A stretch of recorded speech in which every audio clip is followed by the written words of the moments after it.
성경의 말씀이 다 이해가 되어지게 되면 얼마나 좋겠습니까?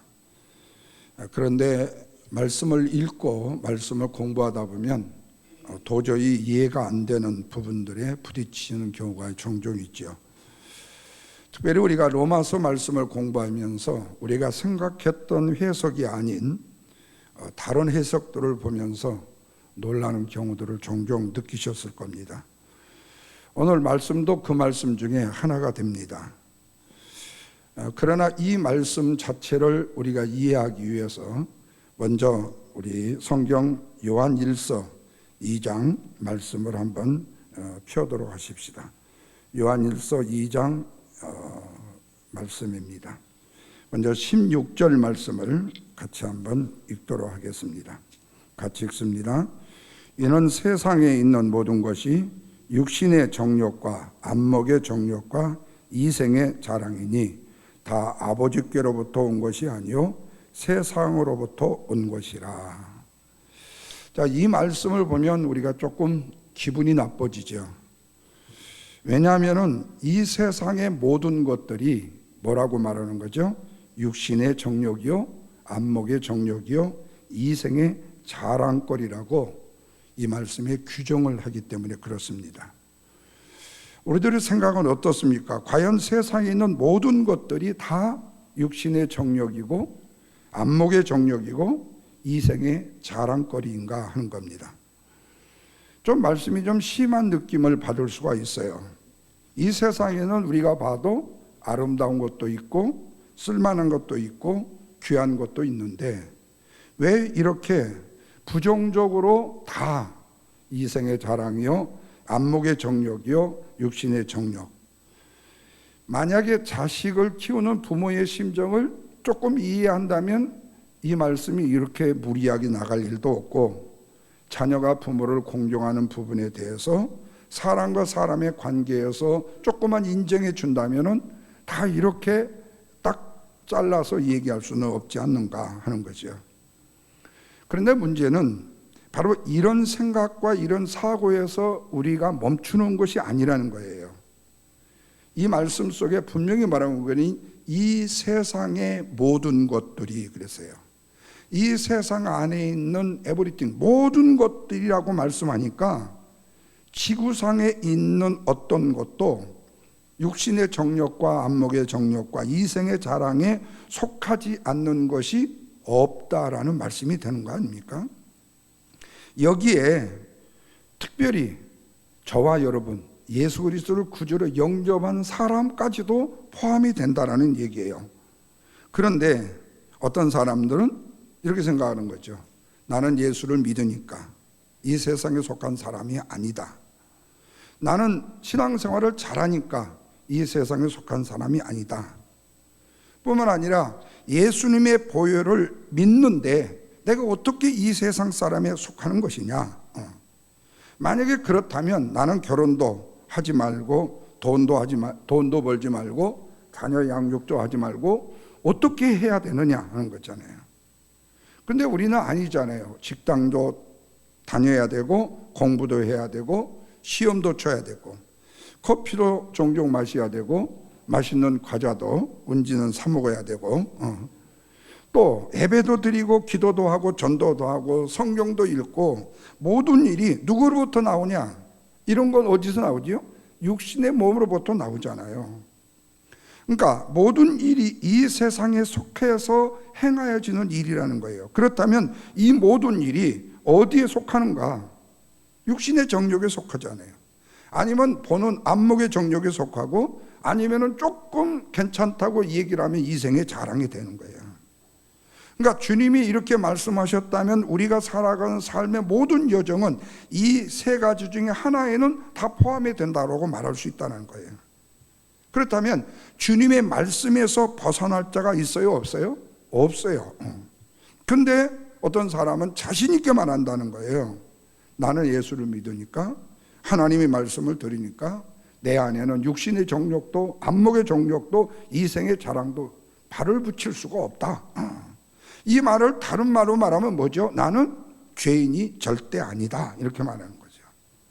이렇게 자기 자신이 주님을 위해서 내가 무엇인가를 할 수 있다라고 생각하는 사람들은 굉장히 자신감이 있어서 용기 있고 괜찮은 신앙인, 아름다운 신앙인, 능력 있는 신앙인이라고 여길 수도 있지만, 깊이 있게 그 내면을 들여다보게 되면은 이렇게 말하는 것 자체가 주님의 은혜와 은총과 주님을 믿고 의지하는 믿음을 너무 뭐하게 생각한다는 거죠? 가볍게 생각할 수 있다는 거예요. 이 말을 좀 더 리얼하게 이야기하면, 주의 성령의 체험을 깊이 있게 해본 적이 없으니까 지금 내가 이렇게 자신 있게 말하니까 나는 죄인이 아니라는 사실, 내가 죄인이라는 사실을 모르고 있다는 얘기입니다. 그러나 15절 말씀 보십시오. 요한일서 2장 15절이에요. 뭐라고 그랬는 거니? 이 세상이나 세상에 있는 것들을 사랑하지 말라. 누구든지 세상을 사랑하면 아버지의 사랑이 그 안에 있다고 그랬어요? 있지 아니하니. 자, 이제 이 말씀이 좀 동의는 되십니까? 이 세상이나 세상에 있는 것들을 사랑하지 말라. 이 세상이나 세상에 있는 것들을 사랑한다는 것 자체가 뭐라는 거죠? 안목의 정욕이요, 육신의 정욕이요, 이생의 자랑거리를 사랑한다는 말이 된다는 얘기입니까? 그러니까 우리가 자식을 키우고 밥도 먹고 청소도 하고 돈 벌고 하는 일련의 모든 것들이 다 뭐라는 거죠? 세상적인 것들이라는 거예요. 그런데 17절입니다. 17절, 이 세상도 그 정욕도 뭐하되 지나가되 오직 하나님의 뜻을 행하는 자는 뭐라고요? 영원히 있다. 굉장히 놀라운 말씀을 하시는 거예요. 그렇다면 오직 하나님의 뜻을 행함으로 영원히 거한다는 말에 해당되는 사람은 오직 누구밖에 없습니까? 예수 그리스도 한 분밖에 없다는 뜻이에요. 자꾸 예수를 믿는다는 의미 자체에다가 예수님에다가 예수 믿는다는 나를 자꾸 연관을 시켜가지고 나는 괜찮은 사람처럼 미화시키지 말라는 거예요. 이 세상적으로 인정받는 교회가 있다면 내가 그 교회 안에 있다는 것 자체로 나도 그런 교회에 능력 있는 사람처럼 자부하지 말라는 거죠. 근데 우리는 항상 나 자신이 어디에 속해 있다고 그런 거죠. 속해 있다는 것 자체에 자부심을 갖고 나는 그렇게 행동으로 하지 않아도 그렇게 행동하는 사람처럼 여김을 받을 수 있다는 거예요. 그러니까 오직 영원히 거할 수 있는 이 일을 행할 수 있는 사람은 예수님밖에 없다고 말해야 되는 것이 맞죠. 그렇다면 세상을 사랑하며 살아가는 사람들은 누구 안에 집어넣게 하는 거죠? 철저하게 그리스도 안에 넣고 보자는 거 아닙니까? 그런데 어떤 사람들은 자신이 세상에 속하지 않는 인간으로서 빛 가운데 형제를 사랑하고 그리고 빛 가운데서 주의 빛의 영광을 드러내면서 산다고 우기는 자들이 있다는 거예요. 자, 그렇다면 다시 요한일서 2장 9절에서 11절 말씀을 한번 같이 읽겠습니다. 요한일서 2장 9절에서 11절이요. 자, 빛 가운데 있다 하면서 그 형제를 미워하는 자는 지금까지 어디에 있던 자고요? 어둠에 있었던 자요. 그의 형제를 사랑하는 자는 빛 가운데 거하여 자기 속에 꺼리낌이 없으나 11절이요. 그의 형제를 미워하는 자는 어디에 있었고요? 어둠에 있었고 또 어둠을 행하며 갈 곳을 알지 못하나니 이는 그 어두움이 그의 눈을 뭐라고요? 멀게 만들었다. 이렇게 말씀해요. 이 말씀은 자신이 형제를 사랑한다고 주장은 했지만 자신이 빛에 거하는 자라고 말할 수가 없다라는 것을 말씀하고 있다는 거죠. 근데 이미 우리가 보았던 요한일서 2장의 말씀에 보면 빛에 거하는 사람, 빛에 거하는 인간은 있다 없다요? 하나도 없다. 의인은 하나도 없듯이 빛에 거하는 자가 하나도 없다. 이렇게 말하면 어쨌든 우리는 좀 기분이 나빠요. 어쨌든. 근데 제가 이 말씀을 드리는 이유는 열받게 하려고 이 말씀을 드리는 게 아니라 분노하게 이 말씀을 드리는 게 아니라 우리는 빛이 아니라는 거예요. 내가 형제를 사랑할 수 있는 능력이 내 안에 있는 것이 아니라는 거예요. 그런데 내가 형제를 사랑하고 내가 가난한 자를 돕고 내가 다른 사람에게 유익을 줄 수 있는 사람이라고 내 자신이 빛이라고 자꾸 드러낸다는 거예요. 그리고 빛을 드러내는 사람 앞에서 빛을 받는다고 생각하는 사람은 그야말로 빚쟁이가 돼버리는 거죠. 빚쟁이가 돼버리는 거예요. 그러니까 항상 그 사람한테 빛을 받은 사람은 그 사람 앞에 나를 드러내질 못해요. 근데 그렇게 빛을 드러내지 못하게 만드는 것 자체가 내가 어둠에 거해 있기 때문에 상대방도 어둠에 거하게 만드는 일이 되어진다는 거죠. 그러니까 결국 육신의 정욕이나 안목의 정욕이나 이생의 자랑거리가 때에 따라 달라질 수 있느냐 하는 거예요. 자기 자신을 모른다는 거죠. 왜? 내가 빛의 비춤을 받아봤어야 아는데 나는 항상 어둠 가운데만 있었으니까 비춤을 받지 못했으니까 내 자신은 과거에도 어둠이었고 지금도 어둠이었으니까 빛이 뭔지를 모른다는 거예요. 마치 하루살이가 내일을 모르는 것과 똑같다는 거죠. 뿐만 아니라 너희는 세상의 소금이다, 빛이다 이렇게 말했을 때 우리가 세상의 소금이고 빛이라고 우리는 성경이 그렇게 말했으니까 우기잖아요. 근데 성경이 말씀하시는 소금이나 빛은 이 세상 사람들이 주장하는 식의 소금도 아니고 빛도 아니라는 거예요.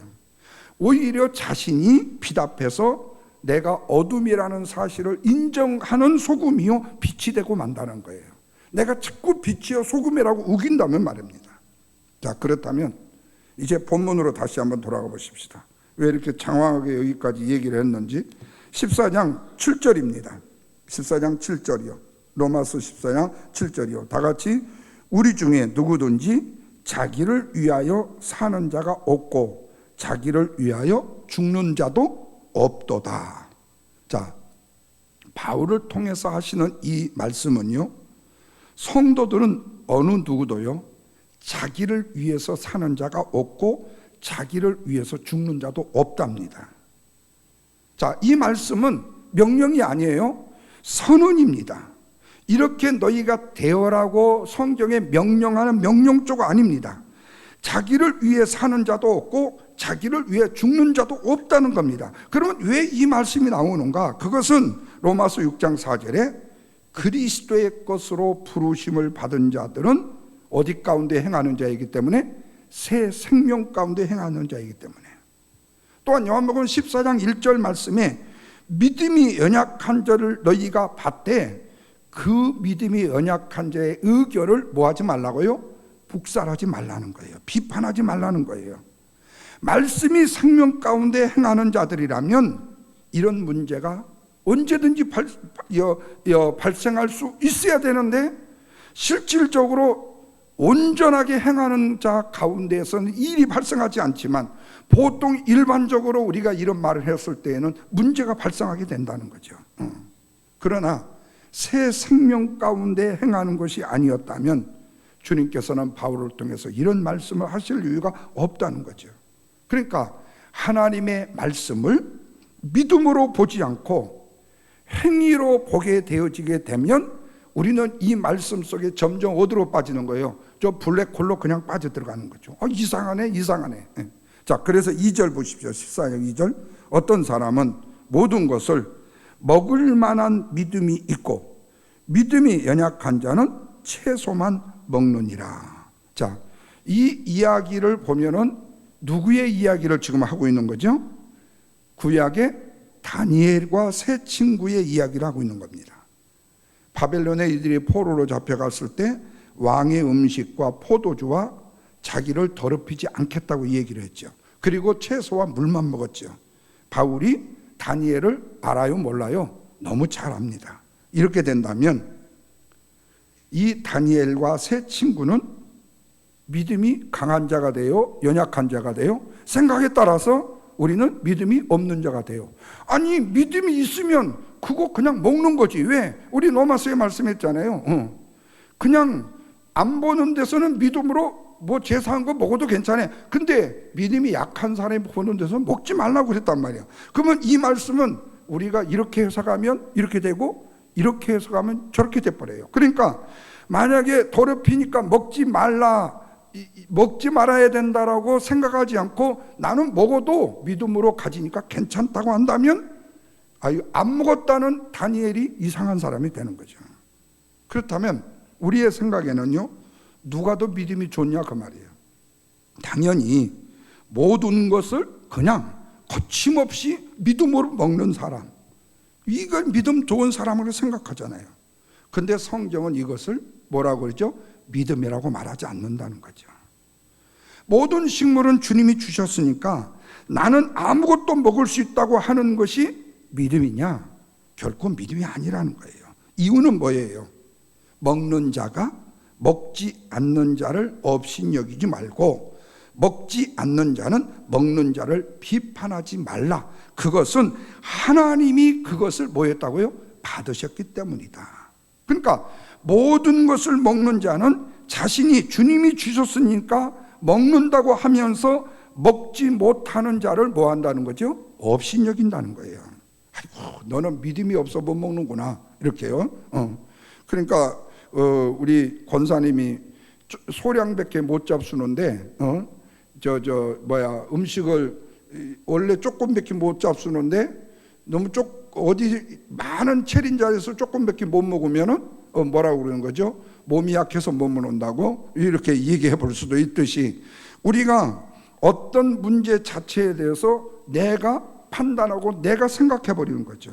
그거를 우리는 요즘에 뭐라고 말하면 뭐죠? 소설 쓴다고 그러는 거죠. 그러면서 하는 얘기는 제발 믿음을 좀 가져라. 그러면 먹지 않는 자는 어떤 태도를 취해야 됩니까?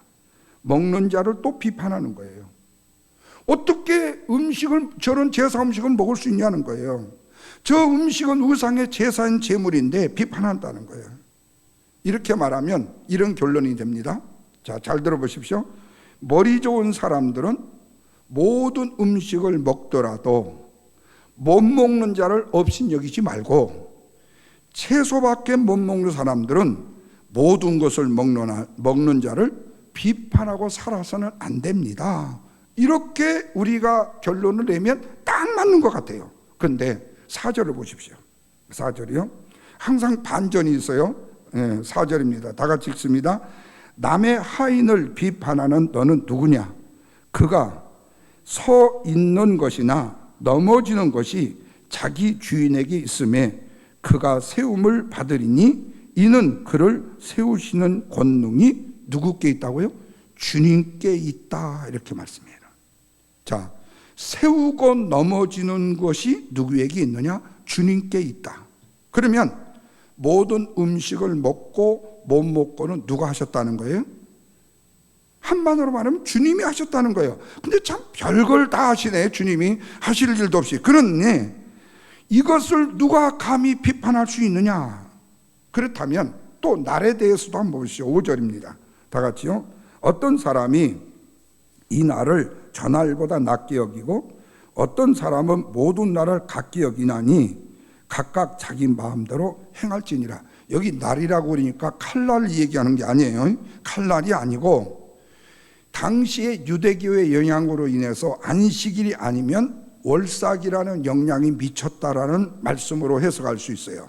그래서 어떤 사람은 월삭이 중요하다, 어떤 사람은 아니다, 안식일이 더 중요하다, 아니면 주님이 부활하신 날이 중요하다고 여기는 사람들이 있었다는 거예요. 그런데 어떤 사람들은 모든 날이 다 똑같다, 어떻게 또 중요한 날이 있을 수가 있느냐, 그런 말입니다. 그러면서 나를 중히 여기는 자도 먹는 자도 주를 위해서 먹나니 이는 하나님께 감사하며 먹지 않는 자도 주를 위하여 먹지 아니하며 하나님께 감사하느니라. 모든 것이 주님께서 하셨고 주님을 위하게 하게 하셨다 하면서 하는 말이, 우리 중에 누구든지 자기를 위해 사는 자가 없고 자기를 위해 죽는 자도 없더라. 그러면 한마디로 말하면 우리는 온전히 누구의 것이라는 얘기예요? 주님의 것이라는 사실을 인정하라는 거예요. 내 나됨이 주님의 은혜라는 사실에 대한 진심 어린 고백이 필요하다는 거죠. 마찬가지입니다. 성도도 누구도 자기를 위해 사는 자가 없고 자기를 위해 죽는 자도 없습니다. 그렇다면 모든 것을 먹는 자가 못 먹는 자를 비판하는 것은 누구를 위하는 것입니까? 채소를 먹는 자가 모든 것을 먹는 자를 비판하는 것은 또 누구를 위하는 것입니까? 또한 나를 중히 여기는 자가 모든 나를 각기 여기는 자를 비판하는 것은 누구를 위한 것입니까? 뿐만 아니라 모든 나를 각기 여기는 자가 어떤 나를 중요하게 여기는 자를 비판하는 것은 누구를 위하는 것입니까? 이 모든 것들이 다 뭐라고요? 이생의 자랑이요 육신의 정욕이라는 거예요. 성령의 능력으로 모든 것을 먹을 수 있었고 채소만 먹을 수 있었는데 이것이 뭘로요? 이생의 자랑거리로 바뀌어버리게 된다는 겁니다. 자, 우리 무용론 이 얘기하잖아요. 나 오레곤까지 2시간에 갔다? 이 말이 무슨 말이에요? 폴리스한테 이 말을 들었다 하면 그 사람은 그 말로 인해서 당장에 쇠고랑을 쳐야 돼. 그러면 100마일이란다. 얼마를 달렸다? 200마일을 달렸다는 얘기예요. 4시간에서 5시간 가야 될 오레곤을 2시간에 갔대. 그러면 자동차로 비행기가 아니라 그러면 그런 무용담을 얘기하잖아요. 그러면 우리는 야, 너 대단하다? 그것 때문에 하나님은 이런 무용담을 우리에게 허락하지 않는다는 거예요.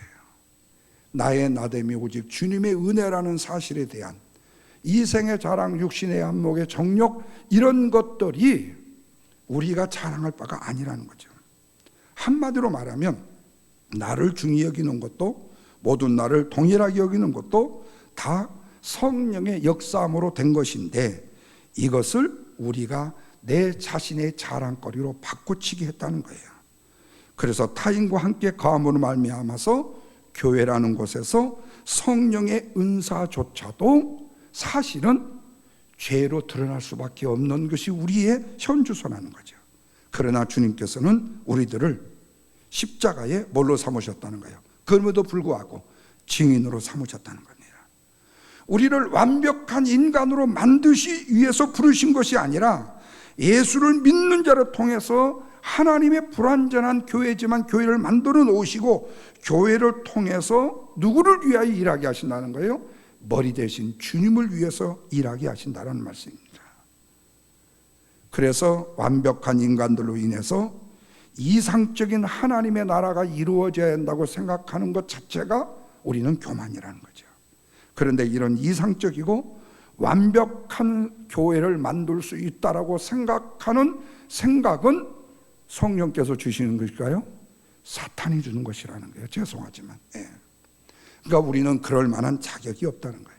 오직 주님의 은혜 안에서 주님의 은총으로 그래 너 그거 먹을 수 있냐? 그래 너 믿음 있으면 그렇게 먹어. 그럼 참 좋은 거지. 너 그거 먹을 수 없냐? 그래 맞아. 너 그렇게 할 수 있으면 할 수 없으면 할 수 없는 거야.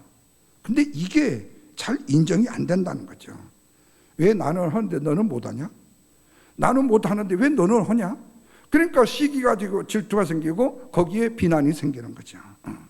그래서 주님의 몸인 교회를 만드신 이유는 머리 대신 예수 그리스도를 전하라고 만드신 것이지 우리의 자랑을 무용담을 내어놓으라고 만든 것이 아니다. 그래서 각자의 맡은 일들을 우리가 겸손히 자만 없이 행하면 행할수록 우리 안에서는 뭐가 흘러넘치는 거예요? 은혜가 흘러넘칠까요? 사실은 내가 죄인이라는 사실이 더 흘러넘친다는 거죠. 죄가 흘러나오게 되면 오직 몸만 전할 수밖에 없다는 거죠. 주님의 은혜라는 사실밖에 전하지 않을 수가 없다는 거죠. 그래서 여러분 성령이라는 그 장애를 가지신 분이 그랬잖아요. 내가 가진 거 아무것도 없어요. 그리고 내가 취한 거 아무것도 없어요. 그랬더니 주님의 은혜로 생각해 보니까 내가 가진 것 너무 많더라는 거예요. 남이 보지 못하는 것도 나는 봤더라는 거예요. 그러니까 그 은혜가 내가 약할 수밖에 없기 때문에 나에게 흘러넘치는 은혜인 거죠. 그래서 최고로 진실할 때가 언젠가? 최고로 진실할 때가 언젠가? 죽기 직전에. 내가 죽는다고 보장이 되었을 때, 죽기 직전에. 그때 그래서 항상 뭐라는 거죠? 미안하네, 뭐 잘못했네, 용서하게. 그 이전에 하면 얼마나 좋아요. 그런데 꼭 그때. 근데 그게 사실은 진실이에요. 술 한잔 먹고 사과하는 거, 그냥 뭐 기도 좀 하고 사과하는 거 같이 할 수 있어요. 이것을 두고 우리 중에 누구도 자기를 위해서 사는 자가 없고 자기를 위해서 죽는 자도 없다라고 하시는 말씀이 결론이 되는 것이다. 그런데 예를 들면요, 혼자 신앙생활하면 이 말씀이 문제가 안 돼요. 근데 주님께서는 두세 사람이 모인 곳에 함께 하신다고 말씀해요. 두세 사람이 모이는 곳이 되면 어떻게 되느냐? 비교가 돼요. 비교가 되어져요. 비교가 되면 이걸 막을 수가 없는 거예요. 그래서 비교를 하다 보면요, 이 서신서의 모든 이야기가 다 잔소리입니다. 왜? 완벽한 교회가 없잖아요. 모두 죄인들이 부족한 자들이잖아요. 모든 교회들이 책망만 받잖아요. 바로 책망받는 이들이 이 7절의 말씀이에요. 자기를 위해 사는 자도 아니고 주를 위해 사는 자도 아니다. 다시 말하면 우리는 그렇게 하기를 원하지만 실제로 우리의 삶 속에서 그 모습으로 드러나기는 너무나도 힘들고 어렵다. 그래서 우리의 세상에 속하여서 세상에 있는 것들을 사랑할 수밖에 없는 자로 끊임없이 드러나는 자리에 우리 자신이 앉아 있음을 기억하면서 비교한다는 자체가 세상 것을 사랑한다는 말이 되는 거죠. 그래서 남들이 이거 하고 싶은데 나도 하고 싶다, 마음에 왜 없겠어요? 그런데 그것을 실천에 옮기다 보면 뭐가 해야 되는 거죠? 도적질을 해야 되고 사기를 쳐야 되고 훔쳐야 되는 거죠. 그래서 십자가의 보혈만을 자랑하게 되면 비교가 안 돼요. 감사만 나오게 돼요. 그래서 문제 많은 성도를 어느 쪽으로 인도하시느냐? 그리스도의 십자가의 보혈의 은혜로 인도하셔서 그 안에서 뭐하게 만드시는 것이요? 감사하게 만드시는 거예요. 그래서 그동안에 우리가 세상적으로 취하고 가졌던 모든 것들, 죽음 앞에서는 아무것도 소용이 없잖아요. 그때는 아무것도 비교가 없는 거예요. 근데 이런 비교들이 생전에 살아있을 때 얼마나 오래 가느냐는 거예요. 사실은 몇 초도 못 간다는 거예요. 금방 뒤돌아서면 또 후회가 생기고, 금방 뒤돌아서면 비교가 생기고, 왜 나는 쟤보다 못하냐? 왜 나는 저 사람보다 더 잘났냐? 등등의. 그래서 주님이 이 과정을 두고 어떻게 보시는가? 우리 중에 누구를도 자기를 위해 사는 자도 없고 자기를 위해 죽는 자도 없다고 말씀하신다는 거죠. 사랑하는 여러분, 우리는 아무리 주 안에 있다 할지라도 완벽한 신앙이 되어줄 수는 없습니다. 부족하기 없는 인생일 수밖에 없습니다. 그러기에 우리는 날마다 어디 안에 있어야 돼요? 그리스도의 보혈의 은혜 안에 있어야 되고, 그 보혈의 은총만을 증거하는 증인으로 삶을 살아가는 거죠. 이 신앙이 바로 우리를 영화롭게 하는 신앙인의 아름다운 축복이기 때문에 그렇습니다. 그 은혜가 우리 가운데 있기를 주님의 이름으로 부탁합니다.